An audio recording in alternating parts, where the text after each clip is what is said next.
Hello students, I am on leave for few days. So welcome to you once again and happy new year to all of you.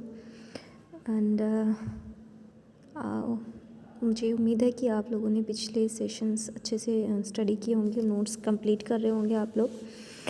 और हम पढ़ रहे हैं lesson number 10 friction है और इसका part 5 आज हम देख लेंगे। पिछली बार हमने पढ़ा था कि कौन कौन से ऐसे फैक्टर होते हैं जो कि फ्रिक्शन को प्रभावित करते हैं। आज हम देखेंगे रोलिंग फ्रिक्शन क्या होता है। ठीक है, आइए देख लेते हैं। The friction force that exist between the two surface when a body roll over the other is called the rolling friction. देखिए रोलिंग फ्रिक्शन क्या होता है। ये कोई व्हील है, जैसे देखिए फिगर में भी आपको दिखाया गया है। ये कोई व्हील है और ये सरफेस है। ठीक, ये सरफेस है, ये कोई व्हील है। एक सेकंड के लिए देखिए, ये आपका व्हील है ऐसे एंड ये आपका सरफेस है। अगर ध्यान से देखें कि यहाँ पर सिर्फ एक थोड़ा सा पॉइंट ही टच होता है इस सरफेस से। फ्रिक्शन इस दोनों सरफेस में लगने वाले फ्रिक्शन को तो फ्रिक्शन कहते हैं। लगने वाले जो बल लगती है, जो मोशन होता है, इसको जैसे फ्रिक्शन तो हम कहते हैं। रोलिंग फ्रिक्शन क्या होता है, ये जो है ऑब्जेक्ट, ये रोल कर रहा है, ये घूम रहा है। जैसे कि हम ये रोल देख लेते हैं कि गोल सा क्या है, एक कोई भी ऐसा हमारा ऑब्जेक्ट है जो कि इस शेप में है और ये क्या कर रहा है, एक इस पॉइंट पर ये देखिए ऐसे चलता जाएगा। सिर्फ एक पॉइंट ही इसको हम जब मूव करते हैं, ठीक है, एक पॉइंट ही इसका टच होता है। जैसे हम रेल का चक्का हम देख ले, ट्रेन का देखिए, उसका व्हील हम देख लेते हैं, तो एक पॉइंट ही क्या है, यहाँ पे थोड़ा सा टच होता है। अगला टच होगा तो अगला ऊपर ऐसे इस तरीके से होता है। तो इस पॉइंट को ही सिर्फ ये टच कर रहा है। तो the friction force that exist between two surface over the other is called rolling friction. और ये इसी के ऊपर क्या है, रोलिंग करता रहे, घूमता रहे, इसी को हम क्या कहते हैं, रोलिंग फ्रिक्शन हम कहते हैं। ठीक है, for to give surface the rolling friction is less than sliding friction and sliding friction is less than the static friction. जो हमारा रोलिंग फ्रिक्शन होता है वह स्लाइडिंग फ्रिक्शन से कम होता है और sliding friction less than static friction. और स्लाइडिंग फ्रिक्शन में जो बल लगता है वो स्टैटिक फ्रिक्शन से कम लगता है। ठीक है, व्हेन ए स्टील बॉल, एक स्टील की बॉल है, ऑन ए स्टील सरफेस, आप स्टील सरफेस पे रख दीजिए, the rolling friction is nearly 1/100th of sliding friction. यानी कि एक स्टील का जो बॉल है उसको हम ऐसे, बॉल है कोई स्टील का, उसको इस सरफेस पे हम लुढ़का रहे हैं, इस तरीके से मूव करवा रहे हैं, तो इस पे जो फ्रिक्शन लगता है, मान लीजिए एक स्लाइडिंग फ्रिक्शन आपने पढ़ा है, स्लाइडिंग फ्रिक्शन आप जानते हैं, पिछला पढ़ चुके हैं। तो वो स्लाइडिंग फ्रिक्शन के नियरली 1/100th के बराबर होता है स्लाइडिंग फ्रिक्शन के। कौन सा friction, rolling friction sliding friction के 1/100वें भाग के बराबर होता है ना। वही कह रहे हैं, the steel roll is a steel surface is rolling friction is nearly 1/100th of the sliding friction. Sliding friction के 1/100 के बराबर होता है। दिस वाई बॉल बियरिंग और cylinder bearing are used in machine in place of shaft and sieve arrangement। ऐसा क्यों होता है कि बॉल जो होता है और सिलेंडर बेयरिंग किए रहता है, आर यूज किया जाता है। क्यों यूज़ किया जाता है, 1 सेकेंड। हाँ, तो इसका मतलब क्या है कि जैसे बॉल और सिलेंडर्स को हम मशीन में यूज़ करते हैं, इसी शेप का हम इसलिए यूज़ करते हैं राउंड, क्योंकि इसमें जो है फ्रिक्शन बहुत कम लगता है। हाँ, फ्रिक्शन बहुत कम लगता है। ठीक है, how is roll friction caused. Rolling friction का कारण क्या है, कैसे रोलिंग फ्रिक्शन का कारण क्या होता है, कैसे लगता है rolling friction. The roll of wheel change the shape of surface on which it is rolling causes a depression due to its weight। इसके वेट जो होता है रोल ऑफ व्हील, जो व्हील होता है, चक्का होता है, इसका चेंज शेप क्या होता है, change on the surface which is rolling, क्योंकि ये रोलिंग कर रहा होता है तो इसकी वजह से इस पर क्या वो पड़ता है, भार पड़ता है और इसका जो है वेट कम होता रहता है ना। During the process the roll of wheel itself get it shape change at the point of contact with the surface of the body during the process of rolling का फ्रिक्शन जब चल रहा होता है। अब देखिए, अब कोई भी चीज़ रोल कर रहा है, इस सरफेस पे चल रहा है, जैसे ट्रेन की हम वही चक्का मान लेते हैं, ये ट्रेन है, चल रहा है, तो अब इसका जो व्हील है जो चल रहा है, अब देखिए इसका जो है चेंज हो रहा है ना मोशन, ये मोशन कर रहा है, अब जरूर इसी पॉइंट पे थोड़ी रहेगा, इसका पॉइंट तो यही रहेगा, मतलब एक पॉइंट से ही टच करेगा, ये सही है, लेकिन ये क्या है, लगातार क्या होता है, परिवर्तित ये चलता रहता है, मतलब आगे की तरफ, है ना, और एक से पॉइंट यहाँ से टच करते जाएंगे, है ना, ठीक है। तो पॉइंट ऑफ कंटेंट वही कह रहा है, gate it shape change at the point content with the surface of the body. एक पॉइंट ही कनेक्ट रहता है, कांटेक्ट में रहता है विद द सरफेस के, ये सरफेस है, सरफेस के सिर्फ एक पॉइंट ही इससे कनेक्ट रहती है, थोड़ा सा पॉइंट ऑफ द बॉडी का। Due to the above change a kind of inclined plane formed in the direction of motion of a roll or wheel। और डायरेक्शन क्या होता है, व्हील की चेंज होती रहती है, डायरेक्शन चेंज होती रहती है, अभी हमने बताया ये। Thus the force is required to overcome this temporary but continuously. जो फोर्स होता है इसके लिए भी फोर्स लगना रिक्वायर्ड होता है, ओवरकम, लेकिन ये टेम्पररी होता है क्योंकि थोड़ा बहुत कम एक पॉइंट पे ही लगता है ना। Continuously forward moving inclined plane पे ये कंटिन्यूसली चलता रहता है और एक पॉइंट इसका टच होता रहता है, ये नहीं।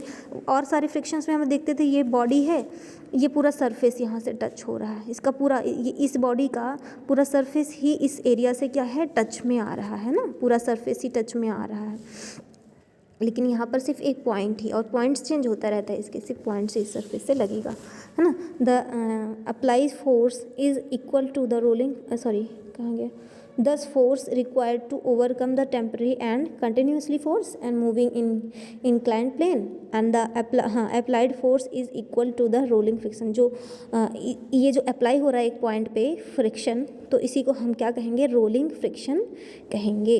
जो अप्लाई हो रहा है, जो फोर्स यहाँ पे लग रहा है थोड़ा सा पॉइंट पे, is equal, apply force is equal होता है हमेशा, इसका फोर्स इक्वल लगता है, एक समान लगता है हर पॉइंट पर, है ना, हर पॉइंट पे एक समान लगता है, और इसी को हम क्या कहते हैं, रोलिंग फ्रिक्शन कहते हैं, ठीक है। दस इट इज़ क्लियर, या क्लियर हो गया दैट द स्मॉल, एक minute,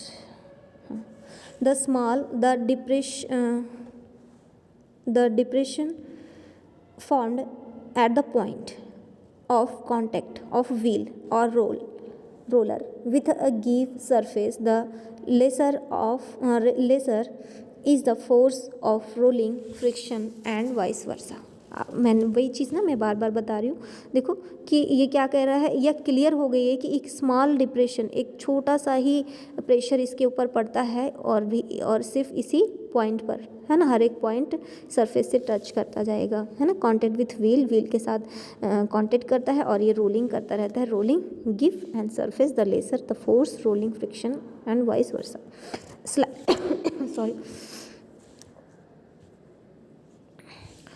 sliding friction is more than the rolling friction. Rolling friction से ज़्यादा जो फ्रिक्शन लगता है, बल जो फ्रिक्शन घर्षण लगता है, वो स्लाइडिंग फ्रिक्शन कम मोर होता है, ज़्यादा होता है रोलिंग फ्रिक्शन के अकॉर्डिंग। दिस इज़ वाई, ऐसा इसलिए what wherever possible sliding friction is replaced by rolling friction. कभी कभी स्लाइडिंग फ्रिक्शन को रिप्लेस हो जाता है रोलिंग फ्रिक्शन के द्वारा, है ना। स्लाइडिंग फ्रिक्शन जैसे कोई वस्तु है ना, अब ये क्या कर रहा है, इसको हम खसका रहे हैं तो ये स्लाइडिंग फ्रिक्शन है, ठीक है, इसका पूरा टच कर रहा है। लेकिन कभी कभी क्या होता है, इसमें मान लीजिए इसमें व्हील लगा हुआ है ना, तो ये व्हील के द्वारा इसको जैसे हम इस पर रख के हम इसको क्या कर सकते हैं, मूव करके एक स्थान से दूसरे स्थान पे पहुंचा सकते हैं, है ना। ओके, अब देख लेते हैं example of rolling friction. Rolling friction के कुछ एग्जांपल्स देख लेते हैं। When a vehicle such as bus, car, truck, bicycle, etc. moves on the road पे मूव करते हैं, a part of it wheel and the surface is road get changed. इनका surface क्या है, अब कोई भी व्हील वाला कोई भी मतलब गाड़ी है, हमारा कार है, बस है, साइकिल है, ये क्या है, फ्रिक्शन कर रहा है। कौन सा फ्रिक्शन करता है, रोलिंग फ्रिक्शन करता है। और आप जानते हैं रोड का भी सरफेस चेंज होता रहता है और इस चक्के का भी सरफेस जो इस पॉइंट है, जो पॉइंट्स हैं जिस सरफेस पे टच होगा, इसका ये पॉइंट सारे टच होंगे ना, ये क्या होता है, चेंज होता रहता है। समझिए, आप साइकिल चला रहे हैं, साइकिल का चक्का यहाँ से यहाँ गया, आगे गए आप, है ना, ये रोड भी चेंज हो रहा है और इसका पार्ट भी, इसका पॉइंट्स भी चेंज हो रहे हैं, है ना, इस तरीके से। हाँ, दस force has to be apply to overcome is change। और इसका फोर्स क्या है जो अप्लाई होता रहता है, चेंज होता रहता है। और डिफॉर्मेशन एंड इक्विवेलेंट और द रोलिंग फ्रिक्शन, ये इसको हम क्या कहते हैं, इक्विवेलेंट होता है, जो कि रोलिंग फ्रिक्शन के बराबर होता है, जो इस पे फोर्स लगता है ड्यू टू सेम